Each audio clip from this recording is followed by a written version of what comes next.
Hello, everyone. As usual, let me check my audio levels. And it says there are four people in the four people watching.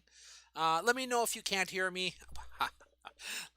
let me let me just type this in here. You know if you can't hear. Unfortunately, with this particular software, every time I start it up, my levels get changed, and that's why I keep asking. Okay, anyhow, let's begin. So we're going to continue reviewing for the test. On Monday, I did an example of Newton's laws, a problem with Newton's laws. And today what I'm going to do is a couple of questions, quick questions on universal gravity and Kepler's laws, and then two on energy.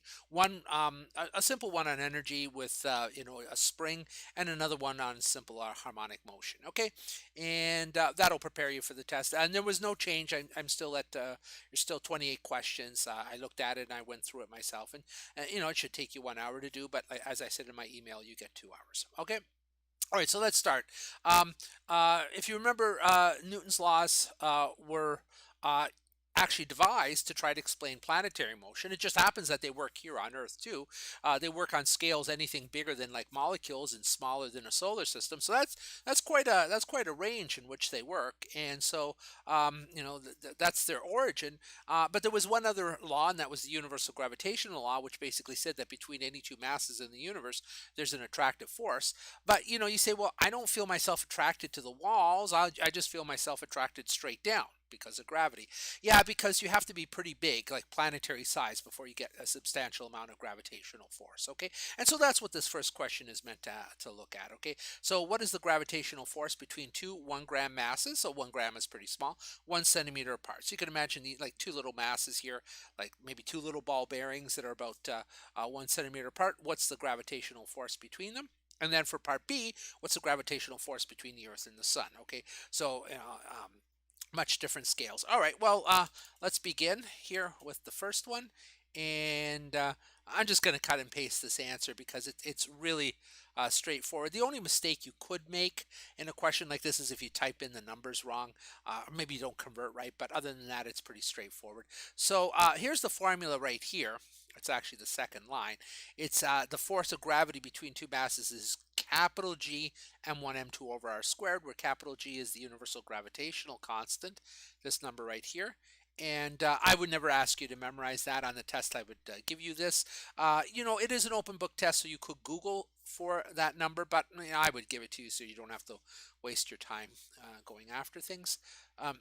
Going after numbers. Okay, and so here it is. We'll just substitute in for G. There it is. Okay, in MKS units. That's the first mass, which is 1 gram. So got to convert to kilograms. So that's 0.001 grams. And then the other one is also 1 gram, so that's 0.001 grams. Okay, and then divided by 1 centimeter, and 1 centimeter got to convert that to meters, so it's 0.01 meters. Okay, and if you work that out, you're going to get this number here, which is 6.67 times 10 to the minus 13 newtons. And 10 to the minus 13 newtons is unimaginably small. It's in fact so small we couldn't even measure that, okay, with the most sensitive of equipment. So it's like 10 to the minus 12 is a trillionth, and this would be like a tenth of a trillionth of a newton, and a newton's already kind of small, so unmeasurably small. Okay, so yeah, that this is why when you're like, I don't know, when you walk beside your car, you don't feel that yourself attracted to the car because of a gravitational force. You just don't feel that because it's really small. Okay, even though a car is significantly larger than 1 gram, but nonetheless it's still too small. You have to get to planetary sizes. So that was the point of my next question here. What is the force of gravity between the Earth and the Sun? Now the force of gravity decreases as 1 over r squared, so the Sun and the Earth are far apart. Okay, but nonetheless the Sun is big and the Earth is big, so this number is actually going to turn out to be pretty big. Okay, and so here's that solution.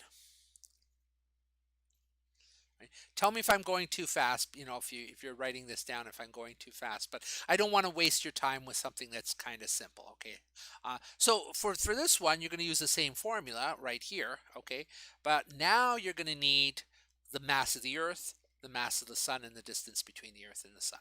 And I just Googled for these, I just said mass of the Earth, and Google told me this already in MKS units. Okay, so it's 10 to the 5.972 times 10 to the 24 kilograms. The mass of the sun, 1.989 times 10 to the 30 kilograms. And the distance between the Earth and the sun, and this is exactly the way it came out of Google, is 148.65 million kilometers. Okay, now the masses are in MKS. The distance has to be in meters. Okay, so the first thing is that you've got this word million here. Well, million is 10 to the 6. Okay, it's like a 1 followed by 6 zeros. Okay, and then the K there is kilometers, and you want to convert to meters, so that's why there's an extra 1,000 there. Okay, so if you take these numbers and you plug it into here, okay, so here's G, capital G. Here's the mass of the Earth. Here's the mass of the sun divided by that whole number, which was the distance from the Earth to the sun, squared. And I got that it was 3.59 times 10 to the 22 newtons. Okay, substantially larger. Okay, so the other one was unimaginably small. This one's unimaginably large. Okay, but you'd expect that because now we're talking about things which are of planetary size. All right, very simple problems. I mean, there's a lot of tedium there where you might have to type into your calculator. You might make a mistake, or you might make a mistake in like converting. But I think you guys are pretty good on that. So I'm not going to spend a lot of time on that. Let's see here. It says 5 people watching. Okay, good. All right, let's move on to something a little bit more interesting with planetary motion. And so here's question number 5. And it's an asteroid, and this asteroid takes 565 Earth days to orbit the sun. Okay, so the Earth takes 365 days to make one orbit. This asteroid's a bit further out, and it takes 565 days. And I ask, how much bigger is the orbit than the Earth's orbit? Okay, and I want the answer as a percentage. Like so many percent. Percent bigger. It's bigger by so much percentage. Okay, something like that. All right. Now let's just go through Kepler's 3 laws of planetary motion very quickly. The first one says that the orbits are ellipses with the sun at one of the focal points. I really can't ask you to solve any problems with that. I could, but it would require calculus, and it takes us too far afield from, the purpose of this course. Okay, so it's not like you don't have, as Physics 101, you don't have the machinery to do it, but we didn't do that. But it is important to know that planetary orbits are in general ellipses. Okay, could they be circles? Yeah, because circles are special kinds of ellipses, but in general they're ellipses, not circles. Okay, they're not triangular, they're not square, they're not oval, they're ellipses. All right, in general. And then the second law says that if you draw a line from the sun to the planet, it sweeps out an equal amount of area in an equal amount of time, which is kind of a brainful. And even that one I could prove for you with some calculus, some vector calculus. But again, it's not something I'm going to ask you to solve problems with. But you should know what it says, and that its implication is that the closer the planet is to the sun, the faster it's going to be moving. Okay, and because the orbits are ellipses and the sun is at one of the focal points, the planet will be close to the sun during some time portion of its cycle and far. When it's far, it's moving slowly, and when it's close, it's moving fast. Okay, and so that's the second law. The third law is the one that you can use to solve problems, and so that's what you're going to use to solve this one. All right, let me cut and paste all of that, those goodies in here. And here it is. Here's the third law. Okay, and unfortunately with my text editor it's hard to draw what it looks like, but basically the third law says if you form the ratio r cubed over t squared, it's the same for all the planets. Okay, so r cubed divided by t squared is the same for all the planets. I actually proved that. Okay, it's not that hard to prove. Well, I proved it for circular orbits. I didn't actually prove it for elliptical orbits, but it's true for elliptical orbits if r is understood as the average radius. Okay, so you can form the ratio r cubed over t squared for the Earth, and that's this side of the equation here. So r for the Earth, and then t for the Earth. Okay, so r cubed divided by t squared for the Earth, that's got to equal r cubed divided by t squared for the asteroid. Okay, and t is the period, or in other words, like the 365 days for the Earth. Okay, and I gave you the well, you know how long it takes the Earth to go around the sun in days, 365. I give it to you. I give you t for the asteroid, 565, but I don't give you the radius of the Earth. But I gave you a little clue here. I said, look, answer as a percentage. So you really don't care what number it is. You just care what percentage bigger it is. And you could just use for the radius of the Earth the number 1. And now that might seem strange. In fact, I think in one of the problems I did use the radius of the Earth, but you could just use the radius of the Earth's orbit. Okay, you can use that. Well, actually, it's above, right? In the previous problem, that's the radius of the Earth's orbit for the distance from the Earth to the Sun. But you could just use the number 1 for the radius of the Earth's orbit, and the reason for that is because all you're worried about is how much bigger as a percentage is Ra than Re. Okay, so if you say Re is 1, then Ra is going to be a number bigger than 1, and by what percentage is it bigger than 1? Okay, in fact, when you do, like if you take an astronomy course, usually you measure distances in the solar system in terms of astronomical units, and an astronomical unit is the distance from the Earth to the Sun. So this, if you work in astronomical units, R for the Earth is equal to 1 astronomical unit. Okay, just as an aside, in case you're taking the astronomy course. Okay, so that RE, we're just going to put in 1 for the period of the Earth's orbit, 365. Okay, the radius of the asteroid's orbit, that's what we're trying to solve for. Okay, and then the period of the asteroid's orbit, 565 days. Okay, and now it's just a matter of solving for RA. And so we have, what did I do here? I multiplied both sides by 565 squared. I've got 1 cubed. Well, 1 cubed is 1. I could have just reduced that to 1 right away. Divided by 365. And I just put that into my calculator, and I got 2.39613 is equal to Ra cubed. That's the radius of the asteroid's orbit cubed. Okay. And whenever, I don't know how you do cubed roots on your calculator, but you can always do exponentiation on all calculators. And so if you want to solve this, this is the same as saying, like, to do the cubed root is the same as raising a number to the 1/3 power. Okay, so you should know that from high school arithmetic. But here I have R cubed is equal to this number, so R is going to equal to that number to the 1/3 power. That's how you do a cubed root. Okay, and I work that out on my calculator, and I get the radius of the asteroid is 1.33815. Okay, so again, we're not working in meters, we're working in these astronomical units. So really we're comparing that 1.338 to 1.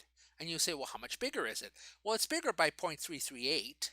In other words, it's bigger by 33.8%. Okay, so that's how much bigger that orbit is. It's 33.8% bigger. Okay, the further the planet is from the sun, the longer it takes to go around. Okay, Earth takes 1 Earth year. Jupiter takes 12 years. Saturn, I think, takes 20, and so on. I don't know. I don't remember the other ones. Mercury, which is closer, only takes 88 days. Okay, I remember a few of these, but I don't know my astronomy that well. Okay, so there it is. That's that problem there. Okay, and again, this is the only one that I can really ask with Kepler's third law. All right, so let me see if there's any questions in the chat. Hopefully, I'm not going too fast. Okay, again, just slow me down. Just say, slow down or go over something again. But I go kind of fast because I don't want to waste your time. All right, over something that's kind of trivial. All right, so any questions with that? If not, let's move on to something more interesting. Okay, so actually this is part of the next one. All right, so here's what we should practice a bit more. Okay, and this is energy problems. Okay, I've done so many energy problems where I've got basically like roller coaster type things, or cars going downhill or uphill, and springs, putting them sideways. At the end of the one lecture when I did, or the one live stream that I did last week, I suggested a problem. I said, what about a spring that fires a mass up straight up? How high does it go? I said, you know what? Let me do that problem. Let me just do that, because I think that's a nice little problem to show you, yet another place in which conservation of energy can be used. Okay. So we have a spring. I've got a picture of this too. Okay, so I have a spring with spring constant 1,000 newtons per meter, or I could have written 1 kilonewton per meter, or 1,000 newtons per meter. Okay, and it's compressed by 10 centimeters. Okay, so I compress it 10 centimeters, and it fires a 55-gram mass straight up. Okay, how high does the mass go before it comes down? and also how fast is the mass moving when it is 3 meters above its original height. Okay, I think the answer is it gets to 9 meters high, so 3 meters is not quite at its maximum height. Here's the picture. Okay, so what you're looking at here is my kind of weird spring down here. Okay, it's hard to draw a coil, but okay, so picture that as a spring, and there's a platform here at the top of the spring, and I've got this mass there.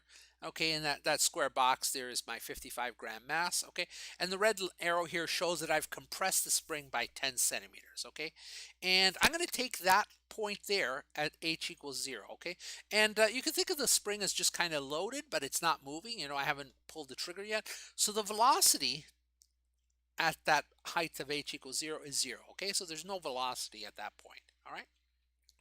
And then I'm going to release the spring and it's going to go up. Okay.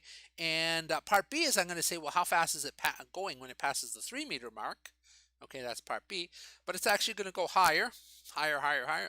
And then eventually gets to its maximum height. And at its maximum height, it has a velocity of 0. Okay, so up here, it's at a height which we don't know. That's what we're trying to calculate for part A. And it has a velocity of 0. And for part B, we want to know how fast is it going when it passes the 3 meter mark. All right, so let's do that problem. Okay, so obviously this is a conservation of energy problem. And I give you enough information to calculate the energy when the spring is loaded. Okay, it's compressed. Okay, and so let's start there. So where's that? Okay, right here. Okay,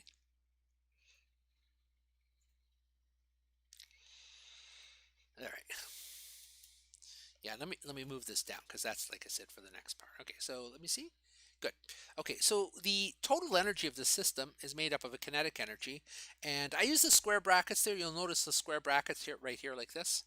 So those square brackets, they indicate like kinetic energy. Okay, so there's the kinetic energy. The second set of square brackets indicates the potential energy, but there's two contributions to the potential energy. There's gravity, gravitational potential energy, and the spring. Okay, so let's go through it. Initially, there's no velocity. This is like when the spring is loaded, when the mass is at h equals 0. Okay, so there's no velocity and there's no height yet. Okay, above that point, and so the kinetic energy is 0. There it is. The gravitational potential energy is 0. There it is. All the energy is in the spring, and for the spring, we have well, there's the half. We have k here is 1,000 and it's compressed by 10 centimeters. 10 centimeters in meters, 0.1 meter. Okay, squared, and that gives us a total energy of 5 joules. All right, every point as this mass is moving all through the dynamics, and even when it comes back down, is going to be 5 joules. Okay, now, I mean, in reality, there's air friction and stuff like that. I didn't say that here, but just assume that air friction is negligible. Okay, so we're not going to worry about air friction or anything like that. Okay, well, that doesn't answer the question yet. Okay, how high does it go? But it's a prelude because you have an intuition. You say, well, what's going on here? How do I tackle this problem? Like, what kind of approach do I use? Do I use Newton's laws? No, use conservation of energy. Okay, so yeah, so if you're going to use conservation of energy, find the energy.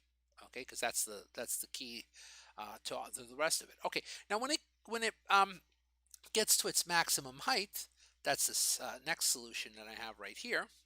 When it gets to its maximum height, um, the equation for the energy is still the same. It's still got contributions from each of the pieces, but some of the pieces are 0 now. Okay, because at the maximum height the velocity is 0, so the kinetic energy, that's 0.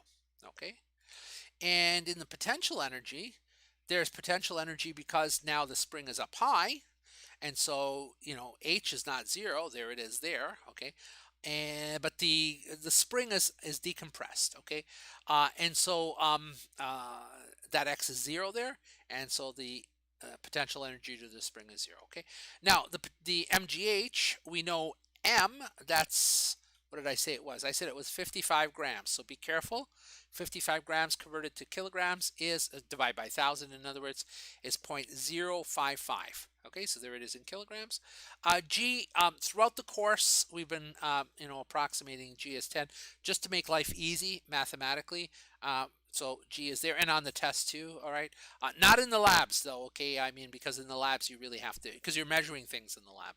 Okay, so 10, and then h is what we're trying to solve, and that gives us an h of 9.09 meters. Okay, so the 55 grams is not that heavy. It's pretty light, and so this thing goes really flying up high. Okay, 9 meters is like I don't know, it's like what is it like 20 feet or so, a little less than 20 feet. Okay, so there you go. All right, so that tells you how high it goes. And then the last question I asked was, how fast is it moving when it passes the 3 meter mark? Okay, now that one's a little bit more interesting because there's, the energy's mixed. So let's actually look at the picture again. Okay, and so now we're looking right here. We're looking right along that 3 meter line. Okay, we don't know how big the velocity is, and you can ask yourself, like, what's the energy?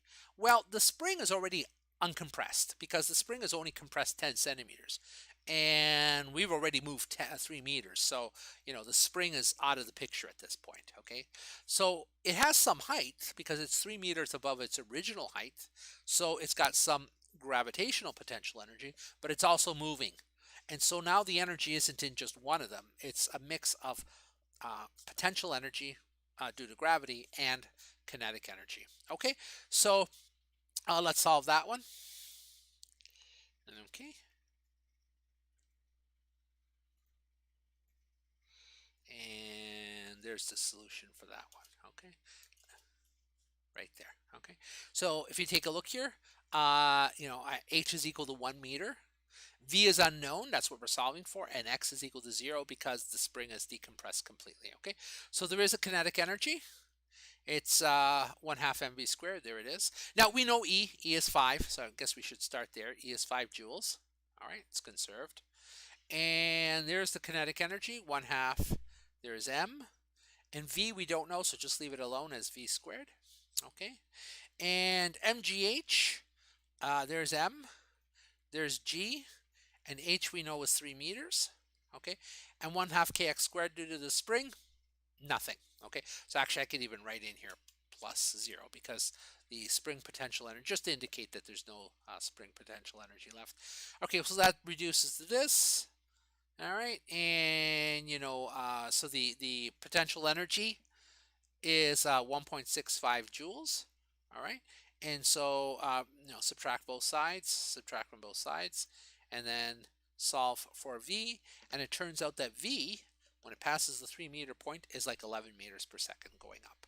Okay, so let me see if there's any questions about that. All right, so no questions. All right, let's continue then. Okay, might be a little bit of a short class. All right, but that's okay. If you want me to do at the end, if you want me to do yet another problem, I'm happy to do that. But sip of coffee.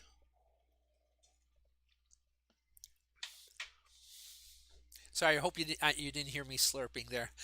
Okay, so see here. Everyone's okay. Okay, so the last question we're going to do is actually the oscillator problem. Okay, but before I do, I want to just kind of tell you why we look at the energy due to oscillator right after the spring. Okay, so I invited some Physics 111 to watch in on this because I didn't get to do an energy one. So if you're Physics 111, just ignore what's in blue right now because that's going to be the calculus part. Okay, so just ignore that, and then when I get to question number 7, you can watch again. Okay, I don't want to confuse you because there's none of this is going to be on the Physics 111. Physics 101, pay attention. Okay, so what's the relationship between an oscillator and a spring? Okay, well, with an oscillator, you remember I did the kinematics, is, it goes back and forth like that. It's just any object which oscillates back and forth like that. And I actually gave you an equation which described that, and it was basically right here. It was basically a sine wave or a cosine wave, okay? And, don't have to look at the details of that, but that described this. And then in this section, when we did energy, I threw a spring at you, and this was the law that described a spring.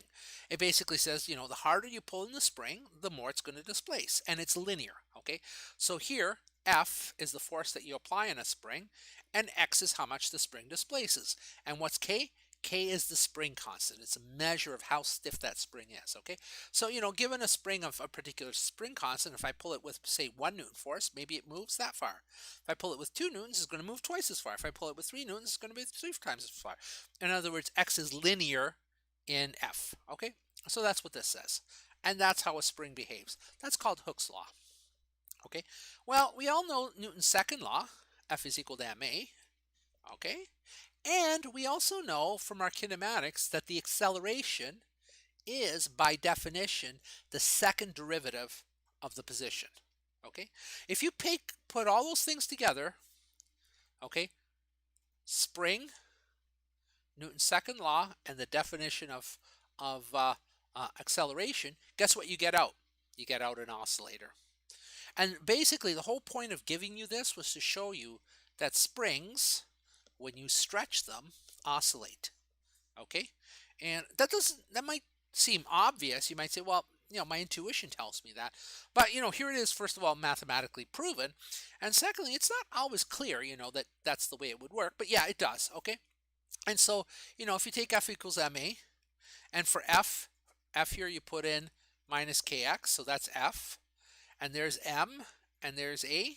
Okay, well, you could divide both sides by negative k, and then you get that x. So you see the x here?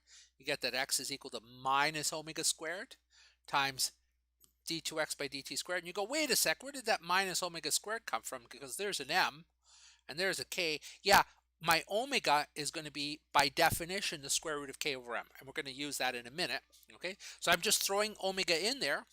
And then you say, well, what solves this equation? Because it's got like a derivative in it. It looks crazy. It's like something which you differentiate twice gives you the thing back again. And the answer is a sine wave. Okay, and so that proves that if you start from a spring, you basically get out sinusoidal motion. Okay, and that means that springs give rise to oscillatory motion. All right, so springs do that, but anything with a K, anything that has any kind of a rigidity to it, okay. And you probably heard me give the example of the little cilias in your ear, and then in a skyscraper, like anything from very big or very small, as long as you can deform it, as long as you can pull it and you let it go, and it has oscillates. If it's infinitely rigid, K is infinite. Well, then if K is infinite, then omega is infinite, and if omega is infinite, then T is 0, and it has no oscillation. T being the period of the motion. Okay, so there's a very quick little introduction into into the relationship between oscillators and springs. Okay, and the reason I can't do this for my Physics 111 is right there, because the acceleration has to be related back to the position, and that can only be done rigorously by second order differential. Okay, by differentiating twice. All right, so a little bit of theory there. Okay, and what's the upshot? You say, well, okay, well, what do I need out of this to solve problems? Well, you need that. Okay, omega is equal to the square root of k over m. Okay, and you need also that the period is related to the angular frequency by t is equal to 2 pi over omega. Okay, and I won't go through why that relationship is there, because that was the kinematic one, but this one comes right out of the relationship between x and the acceleration. Okay, so even if you say, well, I don't want to think in terms of omega, yeah, but you're going to have to think in terms of the square root of k over m. Okay, so you might as well give it a name. All right. So great, there's the theory, and let's solve this problem right here. Basically, I make an oscillator out of a mass which is 3.5 kilograms and a spring constant of 15 newtons per meter. That means to stretch this thing 1 meter, it takes 15 newtons, okay? And we displace this oscillator 55 centimeters, or 0.55 meters from equilibrium, and we release it from rest. Okay, so in other words, here it is at equilibrium. I pull it out 55 centimeters, and I just let go. I don't push it. I don't give it any velocity out here, because if I did, I'd be giving it extra energy. I just pull it out there and let go, and what's it going to do? Back and forth, back and forth, back and forth. Okay, the first question is, what's the period of the motion? Okay, and you go, whoa, how do I get a capital T out of this? And not directly. You get capital T out of omega. So just always in your mind, T and omega, they're immediately linked by that formula. Okay, And omega is obtained by the square root of k over m. And so there you go. That's how you do it. Get omega first, and then get the period out of that. Okay, so let me just cut and paste that solution for you.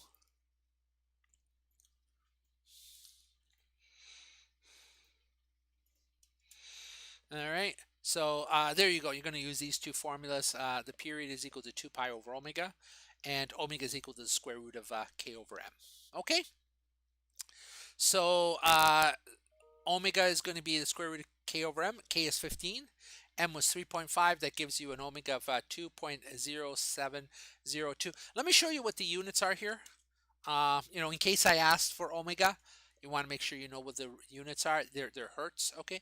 And then to get t, t is equal to 2 pi over omega, so that's 2 times 3.14 divided by the omega, and that gives me, that number there in seconds. I'll separate out the seconds so you can see it a little bit better. And on a test, of course, I would round off. So there you go. There's the answer. This oscillator would take 3 seconds to make one complete cycle. So starting from out here, going over there and back again is 3 seconds. All right, great. The second one is, what's the amplitude? All right. Now this one, there's no calculation involved at all, actually. You have to realize that when you are at rest, so we release it at rest, that means V is equal to 0. Where does V equal 0 happen?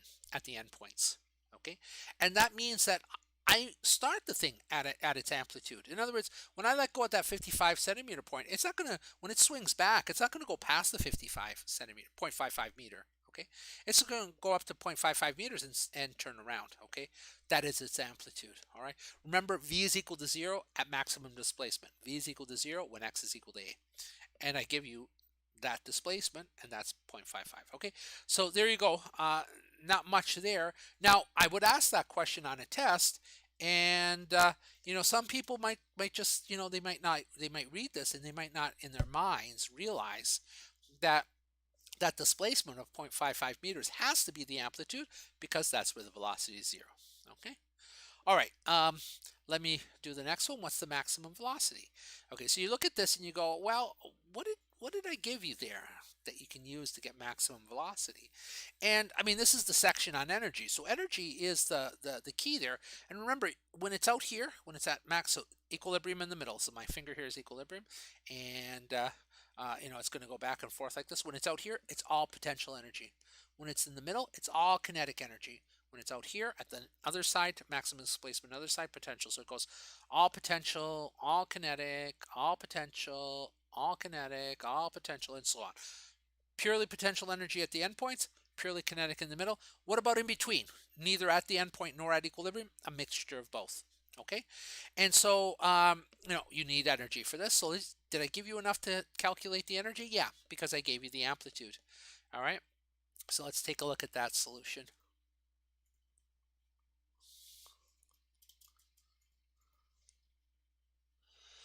Okay, so the all energy is kinetic plus potential, and the kinetic is 1/2 mv squared. There's only one formula for kinetic energy, 1/2 mv squared. Okay, and for the potential energy, this is only a spring potential energy. Okay, so 1/2 kx squared.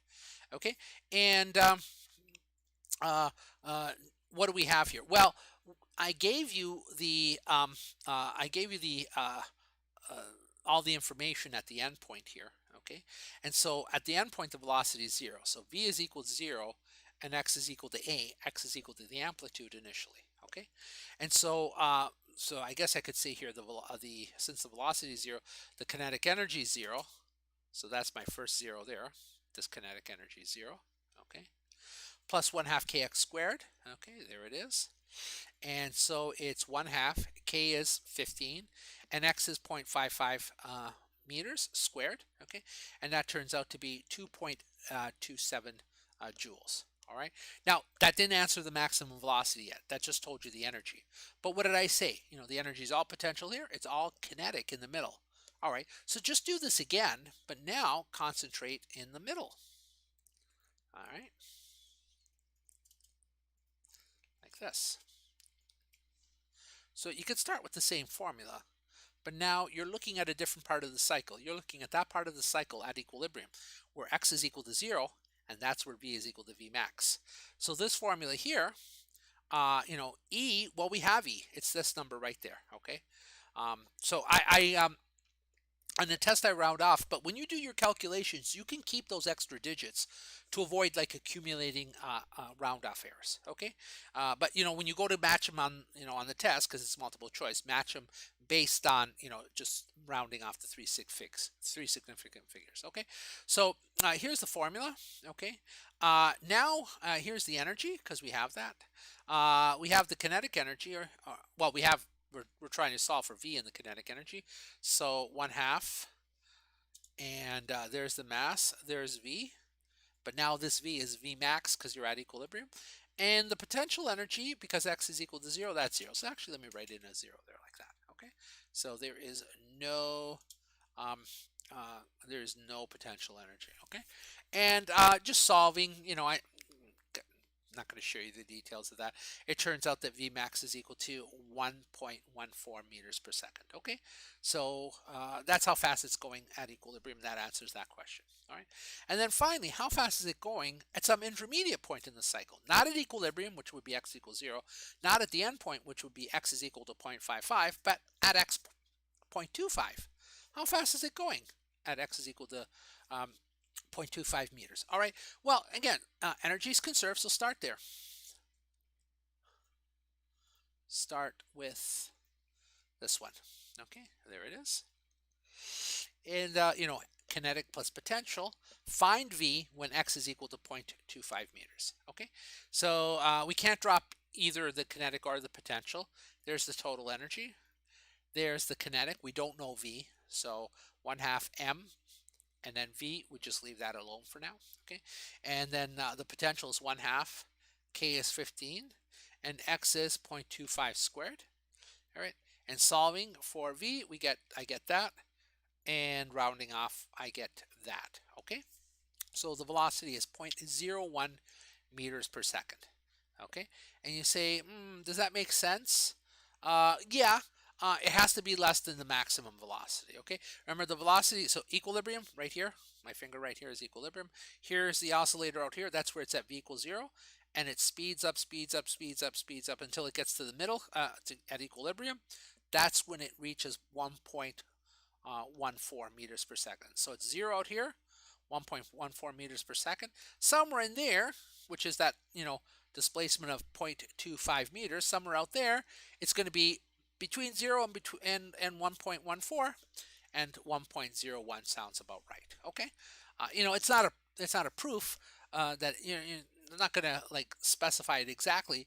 It gives you a range, but like if you'd done this problem and you got here at 3, like a velocity of 3, well then you'd say no, that can't be right, because how can you get a velocity which is bigger than its maximum velocity? Okay, so there it is. That's all I had for you today. Let me take a look here. Oh yeah, Liz, you can absolutely do that. In fact, let's do that. So let me say what Liz said here. So what's the maximum velocity? Liz is suggesting that you use this one. V max is equal to, actually let me do it down here because I'm going to make it part of my solution. I'll show the next class. So the reason I didn't do that, you say, why didn't I do that? The reason I didn't do that is because the section's on energy, to be quite honest. But yeah, absolutely, it'll work. Okay, so I just need the symbol omega here, times A. This formula came out of kinematics, okay?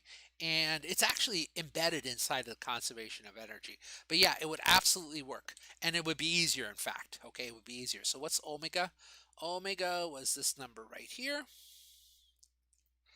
And A was, well, A, I gave it to you, 0.55, like that. And let me see what this works out to. It better work out to the right number, otherwise something seriously bad has happened. And it did, except there's a bit of a round off, that's all, okay? So here, no, actually there is no round off. No, none at all. There you go, perfect, okay? I was comparing this number to this, but no, it's right on. Okay, so yep, absolutely, you can do that. And if you ask me why did I not do it that way, to get Vmax, simply because I wanted to use the conservation of energy. Now, it wasn't just an exercise in futility.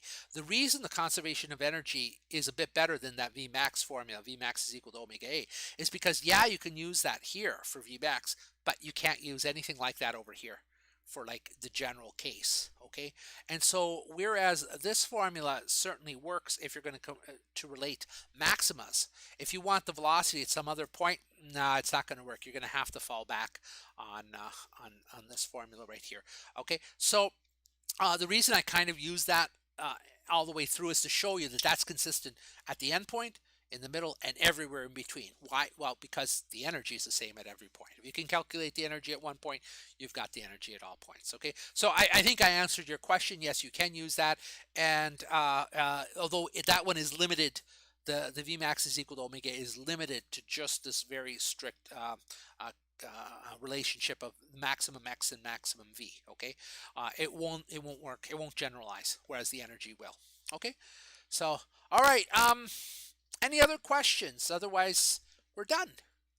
Okay, and I'll just wait a second, and I'm going to mute myself so you can't hear.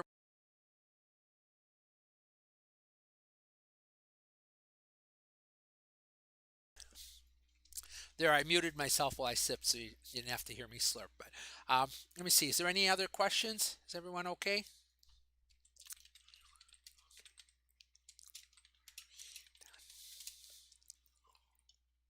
If there are no other questions, then I think we'll just end the stream.